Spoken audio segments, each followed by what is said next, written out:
सहनावतु सहनौ भुनक्तु सह वीर्यं करवावहै तेजस्विनावधीतमस्तु मा विद्विषावहै। ओम शांति शांति शांति।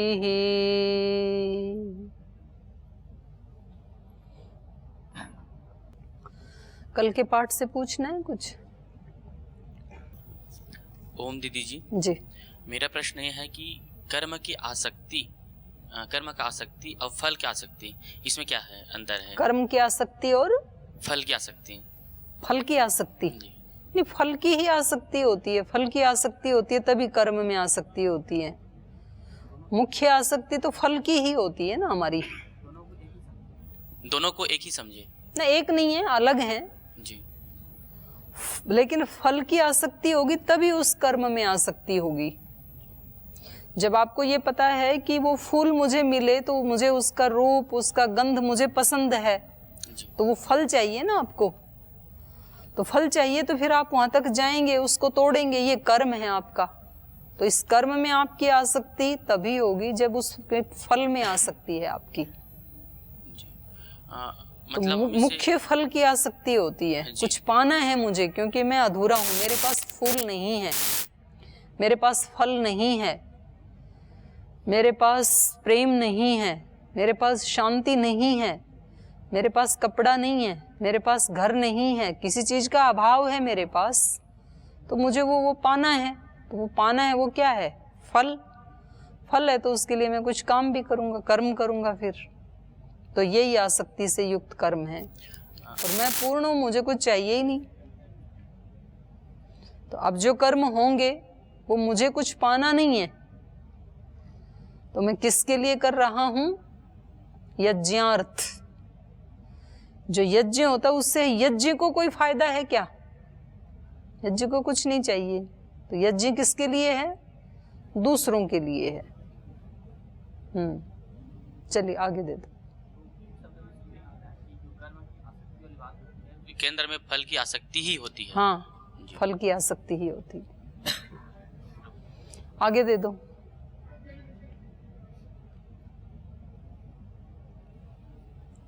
ओम दीदी जी प्रणाम।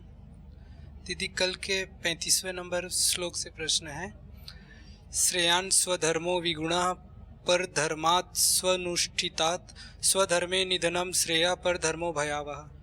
इसमें मतलब आपने कल इस श्लोक के माध्यम से बताया कि जो अपना स्वधर्म है वो भले ही कम गुणों वाला हो तो उसमें हमें प्रतिष्ठित रहना चाहिए, दूसरे के धर्म को स्वीकार करके उसमें हमें बड़ा भयावह है करके आपने बताया था।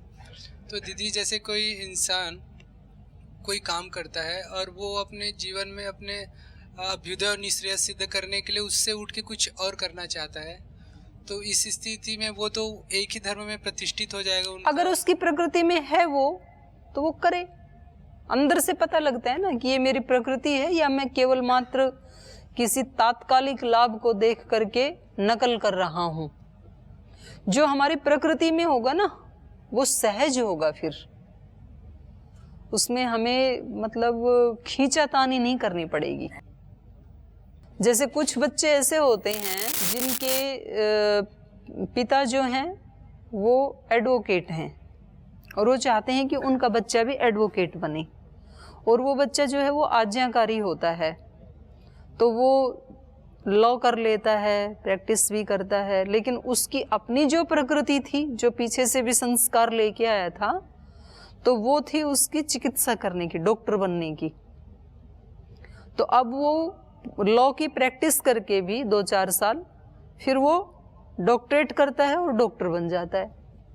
तो ये उसकी प्रकृति थी, तो उसको कोई मना ही नहीं है, तो उसको करना ही चाहिए, उसकी प्रकृति में है। तो नहीं तो घुटता रहेगा। अच्छा वकील बन भी जाएगा ना तो उसको प्रसन्नता नहीं मिलेगी एक व्यक्ति ऐसा है कि जिनके पिता चाहते थे वो डॉक्टर बन जाएं, और उसकी इच्छा थी, अपने जो संस्कार, अपनी जो प्रकृति थी वो थी सेवा करने की, इसलिए वो MBBS MD डॉक्टर बन करके भी उसको छोड़ करके फिर सेवा में लग जाते हैं, कोई मिलिट्री ज्वाइन कर लेते हैं। तो ऐसे चेंज करते हुए भी देखा है ना फील्ड लोगों को, और चेंज करके वो खुश भी होते हैं, ऐसा भी देखा है, और चेंज करके दुखी भी होते हैं, ऐसा भी देखा है।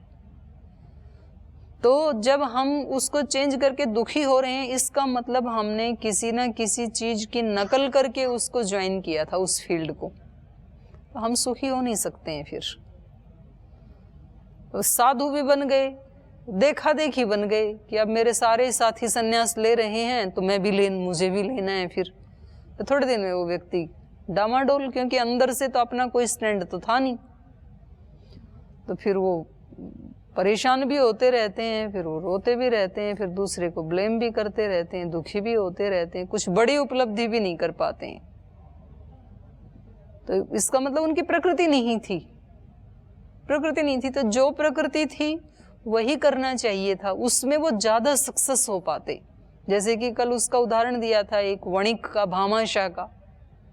अब यदि वो रुपए पैसे कमाना सब बेकार है, ये तो प्रवृत्ति मार्ग है, संसार में ले जाने वाला मार्ग है, ऐसे कोई निंदा करके और उनको भगवा पहना देता तो साधु तो बन नहीं पाते। लेकिन जो एक राष्ट्रभक्त व्यापारी वो बन गए, वो भी नहीं बन पाते फिर। तो इसलिए उन्होंने खूब धन कमाया, रात दिन धन कमाया, लेकिन धन कमाने के पीछे भावना क्या थी? यज्ञ की। यज्ञ की भावना मतलब इदन्न मम की भावना थी कि ये सब मेरे लिए नहीं है, यज्ञार्थ है। यज्ञार्थ है मतलब सेवा के लिए है। तो सारी सृष्टि ही किसके लिए है? यज्ञार्थ है। तो मेरे को जो भी करना है वो मेरा सब किसके लिए है? यज्ञार्थ है, सृष्टि की सेवा के लिए है। पर वो सेवा मुझे करनी कैसी है? अपनी प्रकृति के अनुसार, स्वधर्म के अनुसार। तो सबके लिए एक ही सेवा नहीं होती है, और सब उसमें सक्सेस भी नहीं होते हैं। और ये तो मतलब सौंदर्य है ईश्वर की सृष्टि का, जो सब अलग अलग सेवा करते हुए उसको प्राप्त कर रहे हैं, आनंद मना रहे हैं। तो इसमें कोई बुराई नहीं है, ये तो अच्छा है। सभी एक जैसे होते तो क्या अच्छा लगता? कुछ भी अच्छा नहीं लगता। सभी लोग सज्जन ही सज्जन होते तो सज्जनता का क्या आनंद आता? फिर सज्जनता का आनंद तभी आता है जब दूसरे दुर्जन सताते हैं और फिर वो उभर जाता है, तब आनंद आता है, दूसरे को भी आनंद आता है। आप फिल्म देखते हैं तो आपको हीरो कौन सा पसंद है? जिसको कदम कदम पे संघर्ष करना पड़ता है और वो उन संघर्ष को दबा के उस पे विजय प्राप्त कर लेता है। सार तो यही होता है ना। कोई फिल्म दिखाते हैं, कोई सीरियल दिखाते हैं, कोई राष्ट्रभक्ति की फिल्म दिखाते हैं, भगत सिंह की फिल्म दिखाते हैं, भगत सिंह के जीवन में एक भी संघर्ष ही नहीं आया, तो फिर क्या आनंद आएगा? प्रतिकूलताओं का अपना आनंद है, श्रृंगार बनती हैं वो स्वाभिमानी लोगों के लिए। तो सबका अपना अपना स्वधर्म है, सबका अपना अपना स्वकर्म है, और वो अच्छा है। सारे के सारे फूल यदि सृष्टि में गेंदे के फूल होते बगीचे में तो क्या अच्छा लगता? अब अच्छा लगता है। एक गेंदे का है, एक गुलाब का है, एक कमल का है, एक दूसरी तरह का गुलाब है, फिर एक छोटा गेंदा है, फिर ये एक घास का फूल है, फिर एक बिल्कुल छोटा घास का फूल होता है, सफ़ेद नन्हा सा, वो भी हवा के साथ ऐसे ऐसे झूमता है, हवा आती है तो वो अपनी खुशी में मस्त है। तो सबका, इसलिए इन्होंने कहा कि अपना जो धर्म है वो ही सर्वश्रेष्ठ है, चाहे वो छोटा ही फूल क्यों ना हो, मैं इस सृष्टि का छोटा भी एक तिनका भी क्यों ना हूं, पर मैं अपनी यूनिटी में यदि जी रहा हूं तो फिर मैं पूरा उसका जीवन जीऊंगा, संतुष्टि का जीवन। और यदि मैं नकल कर करके जी रहा हूं तो फिर वो अंदर अंदर घुटन होती रहती है। किसी के कहने से कुछ चीजें हम छोड़ देते हैं, किसी के कहने से कुछ चीजें अपना लेते हैं, तो जो चीजें छोड़ दी वो छोड़ तो दी किसी के कहने से, लेकिन अंदर अंदर से आसक्ति बनी हुई है उनके प्रति, तो फिर वो जीवन जीने में मजा नहीं आएगा, आनंद नहीं आएगा। जिस व्यक्ति ने छुड़ाई हो सकता है उसकी रुचि ना हो उसमें, लेकिन मेरी यदि रुचि है और उसमें दूसरे का अहित नहीं है तो मुझे नहीं छोड़ना चाहिए उसकी नकल करके। मैं क्यों छोड़ूं? उसके अपने संस्कार, मेरे अपने संस्कार। तो मुझे किसी दूसरे से क्रेडिट लेने के लिए, दूसरे से अच्छाई का सर्टिफिकेट लेने के लिए अपने धर्म से समझौता नहीं करना चाहिए। तो ज़्यादातर हम ऐसे कर लेते हैं कि समाज में इसको अच्छा माना जाएगा, इसको बुरा माना जाएगा। मतलब इस संसार में सबसे बड़ा रोग क्या कहेंगे लोग, सबसे बड़ा रोग है कि दूसरे क्या कहेंगे। तेरी आत्मा क्या कह रही है उसकी भी तो सुन ले। तो फिर वो घुटता रहता है, ना कोई वो अपनी शक्तियों का सदुपयोग कर पाता है, ना कोई बड़ा काम कर पाता है अपने प्रकृति को पहचान के। लेकिन हाँ, कुछ सामाजिक नियमों का पालन करने में सब परतंत्र रहें, ये महर्षि दयानंद ने कह दिया।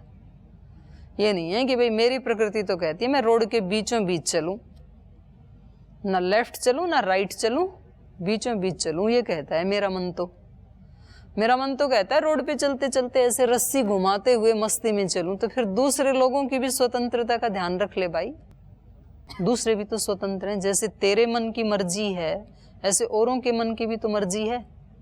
फिर दूसरे के मन की मर्जी होगी कि मैं लाठी घुमाते घुमाते ऐसे इस रोड पे चलूं, फिर तीसरे की मर्जी होगी कि मैं भाला घुमाते घुमाते चलूं। तो रोड का तस्वीर क्या बनेगी फिर? तो वहां पर जो सामाजिक नियम है, सबको लेफ्ट चलना है तो लेफ्ट ही चलना है। फिर तो सबको अपनी आत्मिक उन्नति करने की पूरी स्वतंत्रता है, करनी ही चाहिए, लेकिन सामाजिक नियमों का पालन करने में सब परतंत्र रहें, ऐसे कहा महर्षि दयानंद ने। तो कुछ जो बेसिक मर्यादा हैं लोक की, समाज की, परिवार की, संगठन की, वो सब के लिए पालन करना अनिवार्य होता है। बाकी सेवा का फील्ड अपनी प्रकृति के अनुसार चुनना चाहिए। मान लो वो कोई काम कर रहा है, खेती कर रहा है या कोई नौकरी कर रहा है, जी, वो उसकी प्रकृति है, ठीक, और उसमें वो अच्छे से कर रहा है। हाँ, लेकिन एक लोग खेती या नौकरी, हाँ, लेकिन उसके मन में आता है कि मैं और समाज की बड़े रूप में इससे हटके कुछ दूसरा काम करूं तो ज्यादा सेवा कर पाऊंगा। हाँ, तो करे वो, तो वो फिर भग नहीं रहा है। फिर नहीं भग कर, वो ही उसकी प्रकृति है। जब उसको अंदर से ये लग रहा है कि मैं सेवा करके कुछ ज्यादा अच्छा कर सकता हूँ, इसका मतलब उसके अंदर संस्कार हैं। तो ऐसे करते ही हैं लोग। प्रकृति वो नहीं होती है कि भाई आप किसान के घर में पैदा हो गए तो ये आपका भाग्य ही है कि आपको केवल खेती करनी है, ये नहीं कह रही प्रकृति। प्रकृति कह रही है आप पीछे से जो संस्कार लेके आए हैं वो आपके बीज हैं, तो उनको यदि आप मिट्टी में डालोगे तो वो फसल अच्छी तरह से अंकुरित होगी और वो ही आपको डालनी चाहिए। तो उस माध्यम से जो कल मैंने बात कही थी आपको कि वो तो जन्म के साथ ही मिल जाता है, सहज होता है प्रकृति। तो जन्म के साथ हमें जो समाज, जो माता पिता, जो एरिया मिला, उसकी अब हमें अपने संस्कारों के अनुसार चलते हुए जीवन में सेवा करनी है। सेवा उनकी करनी है क्योंकि मेरे से पहले वो मिले ना मुझे, तो उन्होंने ही तो मेरे को संभाला। तो अब मेरा भी दायित्व बनता है कि मैं उनकी सेवा करूं। उनकी सेवा करो मतलब भारत में पैदा हो गए तो भारत की सेवा करो। आपको अमेरिका जाने की क्या जरूरत है कि मैं वहां जाके सेवा करूंगा? क्योंकि आपको जो कुछ मिला वो भारत से ही तो मिला, भारत में ही कर लो। तो उसमें क्या ज्यादा सोचने की आवश्यकता है? तो इस तरह से मतलब जो मेरे संस्कार हैं, जो मेरी प्रकृति है, उस दृष्टि से यदि मैं चलूं तो मैं ज्यादा अच्छी सेवा कर पाऊंगा। और दूसरों की नकल करके यदि मैं कुछ बनने की कोशिश भी करूं तो वो तो कभी बन नहीं पाऊंगा, क्योंकि नकल करने वाला ज्यादा से ज्यादा क्या बन जाएगा? अभिनेता। अभिनेता, अच्छा अभिनेता कौन होता है? जो उस रोल की अच्छी सी नकल कर लेता है। माना अमिताभ बच्चन जी कभी किसी कुली की नकल करते हैं, कुली का रोल करना है या भिखारी का रोल करना है, तो उनका अच्छे से अच्छा रोल क्या हो जाएगा, भिखारी जैसा। लेकिन वो भिखारी तो नहीं बनेंगे ना कभी भी। अमिताभ जी कभी भिखारी बन सकते हैं? कभी भी नहीं बन सकते, क्योंकि उनका रियल रूप वो है ही नहीं, तो कैसे बन जाएंगे। तो आप पूरी कोशिश करके, जी जान लगा के भी वैसा करने की कोशिश करेंगे तो ज़्यादा से ज़्यादा क्या बनेंगे, अभिनेता। जो आपका अपना स्वरूप था वो तो अभिव्यक्त होगा नहीं, नकल सी बनेंगे आप। आपके अंदर तो आपको वो आत्मा बताती रहेगी कि मैं भिखारी नहीं हूं, मैं एक बहुत बड़ा धनवान व्यक्ति हूं, कलाकार व्यक्ति हूं मैं। और आपको मतलब यदि अभिनय करने में ही इतना आनंद आता है तो फिर जो आपका वर्ण आश्रम धर्म के अनुसार अभिनय तय हो गया है वो अभिनय करो। फिर कभी कभी अभिनय करते करते भी वो रियल जैसा बन जाता है, रियल तो नहीं बनता है।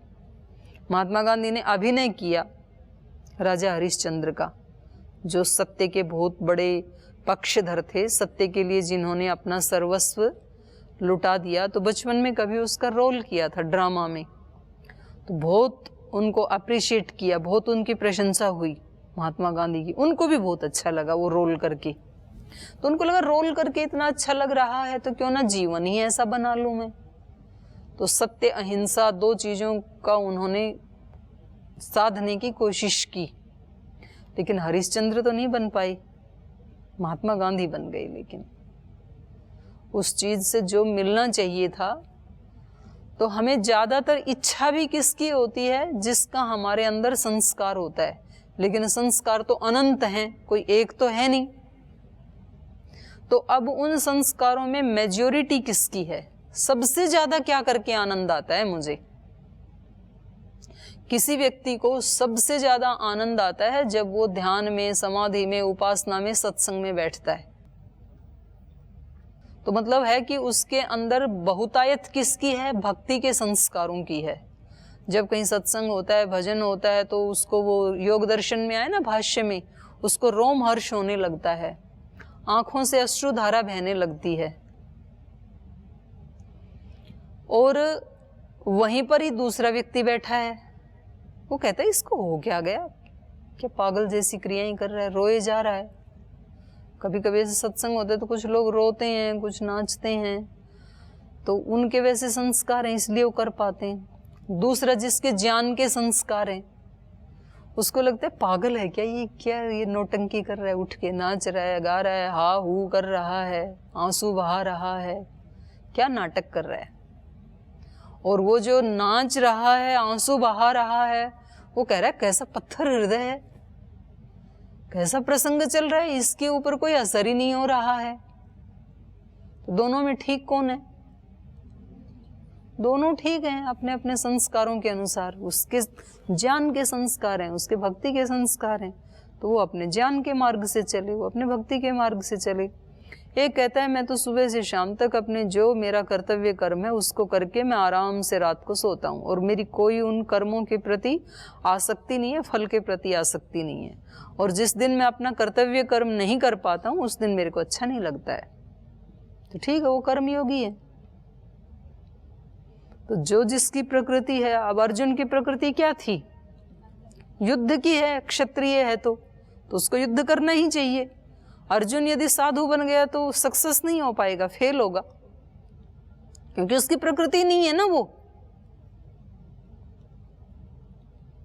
तो इसलिए कहा कि अपना धर्म जो है वो विगुण होता हुआ भी श्रेय है, श्रेष्ठ है,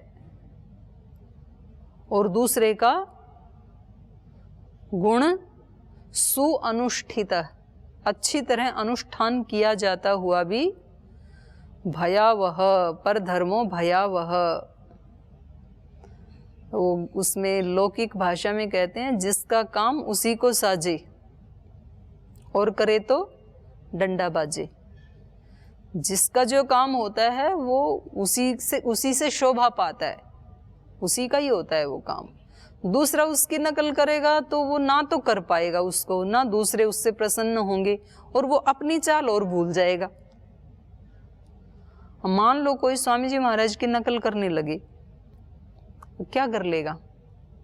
ज़्यादा से ज़्यादा वैसे कपड़े पहन लेगा, ज़्यादा से ज़्यादा बाल की हेयर स्टाइल वो बना लेगा, ज़्यादा से ज़्यादा जूड़ा की स्टाइल बना लेगा, ज़्यादा से ज़्यादा हाथ में वो डोरा बांध लेगा। उससे ज़्यादा क्या करेगा? हो सकता है शकल सूरत दाढ़ी वैसी बना ले, अंदर वाला बाबा कहाँ से लाएगा? वो तो दूसरा हो नहीं सकता है। हर व्यक्ति अपने आप में यूनिक है, इसलिए मेरे उस व्यक्तित्व को विकसित करने के लिए मुझे सब महापुरुषों का, सब गुरुओं का आशीर्वाद लेना है। लेकिन मुझे इसके उसके जैसा नहीं बनना, अपने ही जैसा बनना है, क्योंकि हर आत्मा को कुछ ना कुछ तो दे के भेजा है परमात्मा ने, उसको विकसित करना है मुझे, उसके माध्यम से मुझे आगे बढ़ना है। स्वामी जी ने तो किसी की नकल नहीं की, आशीर्वाद तो लिए महर्षियों के, गुरुजनों के, एक ऋषि परंपरा के, महर्षि दयानंद के, उन परंपराओं का निर्वहन किया। लेकिन जो जीवन में किया वो तो यूनिक है, वो तो पहले तो किया नहीं किसी ने। तो जो बीज था वो पूर्ण विकसित हो गया।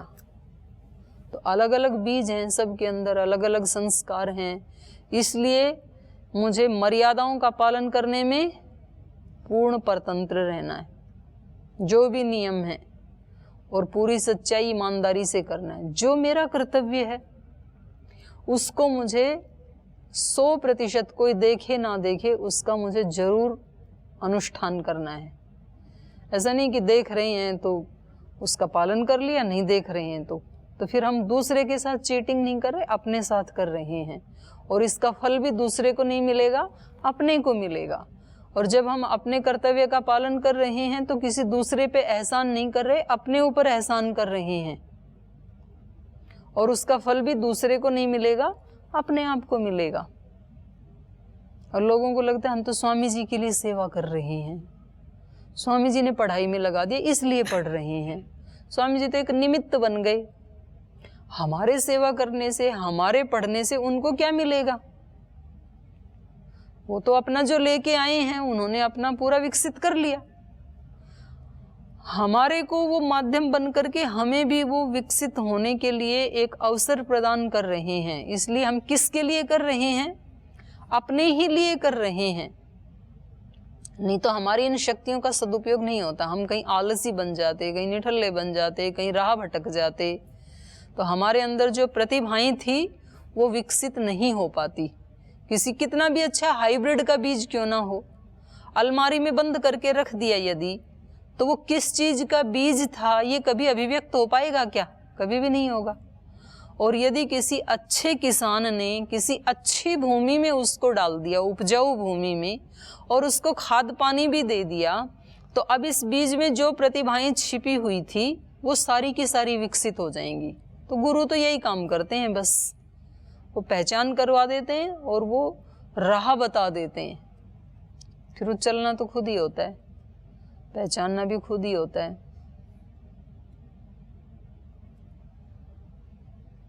इधर दे दो।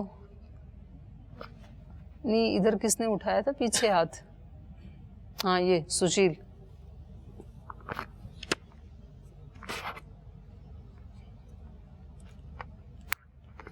कईयों का तो दूसरे के उत्तर में ही अपना उत्तर आ जाता है। हम कुछ पूछना चाहते हैं तो दूसरे का उत्तर देते हैं, उसी में समाधान हो जाता है। मेरा 35 से इसी से था क्वेश्चन, बाकी हो गया। बाकी फिर भी एक बार जानना चाह रहा हूँ कि स्वधर्म को हम पहचाने कैसे? जैसे किसी बालक का एक जन्म हुआ है वैश्य परिवार में, बड़ा होकर के उसको लगा कि मेरा क्षत्रिय धर्म है, मैं आर्मी ज्वाइन करना चाह रहा हूँ, और घर वाले बोलते हैं कि नहीं आपको व्यापार संभालना है, पीढ़ियों से चला आ रहा है, तो इस स्थिति में वो क्या करे? क्योंकि जो अगर उसका अंदर व्यापार से को संभालेगा तो वो उतना अच्छा नहीं कर पाएगा जितना अच्छा वहाँ कर सकता था। वो उसको खुद को पता लगेगा ना अपनी प्रकृति का। आप सब अलग अलग परिवारों में तो पैदा हुए हैं, और फिर आपके अंदर से कोई एक चीज ऐसी थी जो कह रही थी कि नहीं चल घर से, तेरे लिए ये नहीं बना है, तो आप भागाए कि नहीं भागाए? ऐसे पहचानेगा। ऐसे होता ही है लोक में। मतलब किसी ब्राह्मण कुल में भी पैदा होके लोग आर्मी के बड़े ऑफिसर बनते हैं कि नहीं बनते हैं? बनते हैं। उनको लगा उस समय कि मुझे इस फील्ड में जाना चाहिए, उन्होंने पुरुषार्थ किया, बन गए, खुश भी हैं। लेकिन बहन जी हानि तो फिर परिवार की होगी, फिर उसको कौन बढ़ाएगा? जैसे जो उनका व्यवसाय है उस तरफ फिर दूसरे हानि भी होगी। तो करेंगे, सारे काम चलेंगे। आपने कोई ठेकेदारी नहीं ले रखी है, सृष्टि आपने नहीं चला रखी, सृष्टि को चलाने वाला कोई और है, उसकी जिम्मेदारी है। यही तर्क देते हैं, बोल जी सारे ब्रह्मचारी रह गए तो ये सृष्टि कैसे चलेगी? सृष्टि चलाने का ठेका तेरे को दे रखा है भगवान ने, जिनको चलानी है वो चलाएंगे। आपका कि जो स्वधर्म है उसको पहचान के आप अपना काम करो। बोल जी वैश्य परिवार में पैदा होकर मिलिट्री में चले गए तो व्यापार कौन करेगा? आपको धंधा कौन संभालेगा? उसकी व्यवस्था ईश्वर देखेगा। उसको लगेगा कि संभालना आवश्यक है, तो उसी दुकान पे वो नौकर भी तो काम करता आ रहा है 20 साल से, उसको बना देगा, वो दत्तक पुत्र बना लेगा। कुछ भी होगा, आप अपनी प्रकृति को पहचानो और उससे इधर उधर मत हो, बस आपके लिए फिर कुछ भी कर्तव्य कर्म शेष नहीं है। आपको अपने बीज को पूरा अभिव्यक्त करना है। दूसरे कर रहे हैं कि नहीं कर रहे हैं, ये देखने में टाइम वेस्ट क्यों करते हो, एनर्जी वेस्ट क्यों करते हो? दूसरा कर रहा है कि नहीं, ये उसकी जिम्मेदारी है। अपनी जिम्मेदारी क्या है? अपने स्वधर्म और अपने स्वकर्म का पालन करना। अब जैसे यहाँ मंच के ऊपर जब ड्रामा होता है तो अलग अलग पात्र होते हैं ना, कोई राजा होता है, कोई भिखारी होता है, कोई उसकी माँ होती है, कोई सिपाही होते हैं, कोई कर्मचारी होता है सफाई करने वाला।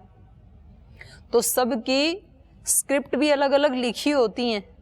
तो सबकी जिसको अच्छा रोल करना है मंच पे, जिसको प्राइज लेना है, अवार्ड लेना है, तो वो दूसरे की स्क्रिप्ट पढ़ेगा कि अपनी वाली याद करेगा? सब अपनी अपनी याद करते हैं। वो ये तो नहीं सोचता कि भाई मेरा रोल तो झाड़ू लगाने वाला है, ये तो गंदा सा रोल है, तो मैं तो राजा वाली याद करूं। और यदि वो राजा वाली याद करेगा तो उसका रोल पास होगा कि फेल होगा? फेल हो जाएगा।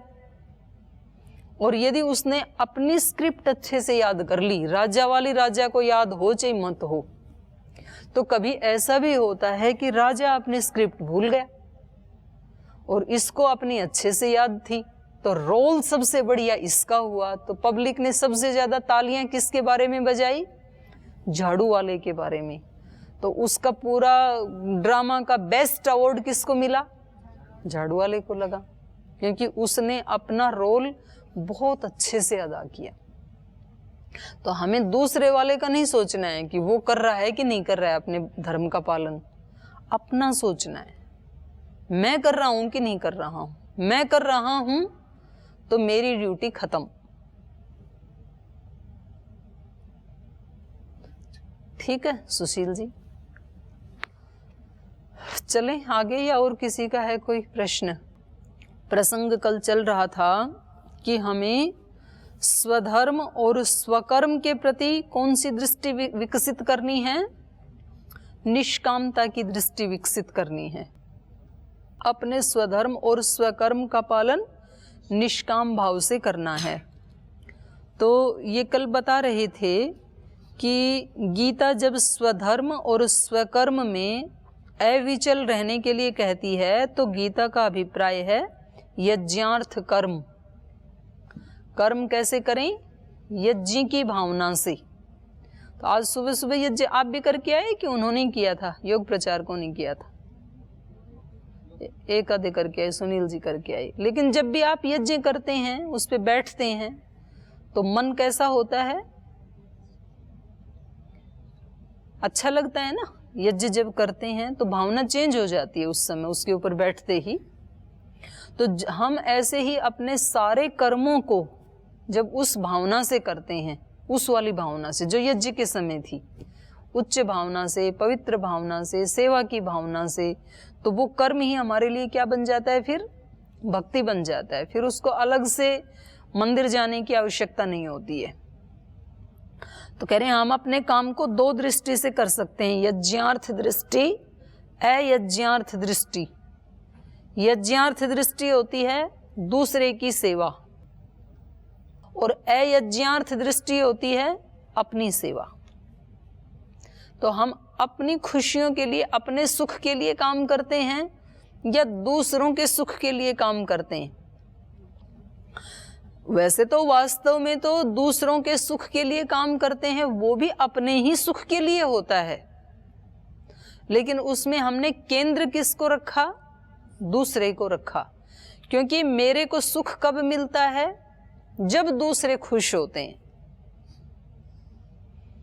तो हम वो भी, यद्यपि हमें ऐसे लगता है कि जी हम तो उनकी खुशियों के लिए जी रहे हैं, लेकिन वास्तव में तो उनकी खुशियां ही मेरी खुशी है।